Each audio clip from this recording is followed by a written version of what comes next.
دوسرا یہ کہ قرض کے بارے میں پوچھا کہ اگر کسی نے قرض لیا ہے اور پھر وہ سامنے والا آدمی مانگ رہا ہے، آپ نے 1 سال کا وعدہ کیا، 2 سال کا وعدہ کیا، 5 سال کا وعدہ کیا، اور 1 سال گزر گیا، 2 سال گزر گئے، 5 سال گزر گئے اور آپ دیتے نہیں ہیں، بہت ہی بڑا گناہ ہے۔ خاص طور پر اگر آپ کے اندر طاقت ہے اور آپ نہیں دیتے۔ ہاں، اگر طاقت نہیں ہے تو آپ ان سے بات کرو، آپ ان سے یہ تھوڑا سا نرمی کا معاملہ کرو کہ دیکھو میں کوشش کر رہا ہوں لیکن میرے پیسے نہیں ہیں اور مجھے 1 سال اور دے دو۔ لیکن اگر پیسے ہیں اور آپ نہیں دے رہے ہیں تو یہ بہت بڑا گناہ ہے، یہ حقوق العباد ہے۔ اللہ پاک اپنے حقوق تو معاف کر سکتے ہیں، حقوق اللہ، لیکن حقوق العباد جب تک وہ بندہ معاف نہیں کرتا اس وقت تک معافی نہیں ہوتی۔ اب کیا ہوتا ہے ہمارے معاشرے کے اندر، بعض لوگ کہتے ہیں کہ مجھے 1 سال کے لیے پیسے دے دو، 2 سال کے لیے پیسے دے دو۔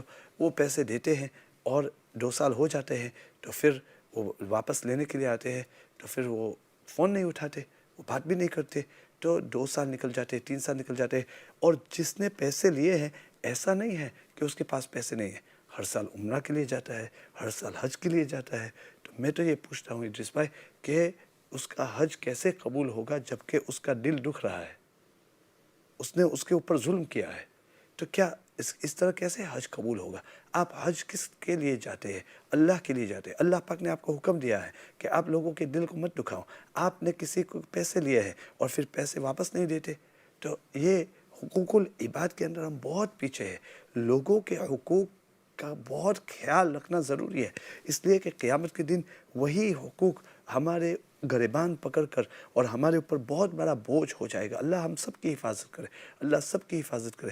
ورنہ حضور صلی اللہ علیہ وسلم نے کیا فرمایا تھا کہ مفلس کون ہے؟ مل مفلس۔ تو صحابہ نے کہا کہ جس کے پاس دینار نہ ہو، جس کے پاس درہم نہ ہو، وہ مفلس ہے۔ حضور صلی اللہ علیہ وسلم نے کہا نہیں، قیامت کے دن ایک بندہ آئے گا، اس کے پاس بہت ہی نیکیاں ہوگی، جب نیکیاں ہوگی تو پھر وہ تو خوش خوش جائے گا اللہ کے پاس، لیکن پھر ایک بندہ آئے گا کہے گا کہ تو نے میرا یہ حق مارا تھا، تو اللہ کے پاس جائے گا، اللہ کہیں گے کہ اس کے تھوڑے سے نیکیاں لے لو، اور دوسرا آئے گا، تیسرا آئے گا، یہاں تک کہ اس کی تمام نیکیاں ختم ہو جائے گی۔ اور پھر اب نیکیاں تو ختم ہو گئی اور ابھی بھی بندے اس کے پاس آ رہے ہیں، کیا کہہ رہے ہیں کہ اس نے میرے وہ لے دیے، اس نے میرا حق مارا تھا، تو اس کی وجہ سے پھر اللہ کہتے ہیں کہ اب اس کے پاس تو نیکیاں نہیں ہیں، تو آپ کے جو گناہ ہیں ان کے اوپر ڈال دو، آپ کے جو گناہ ہیں ان کے اوپر ڈال دو۔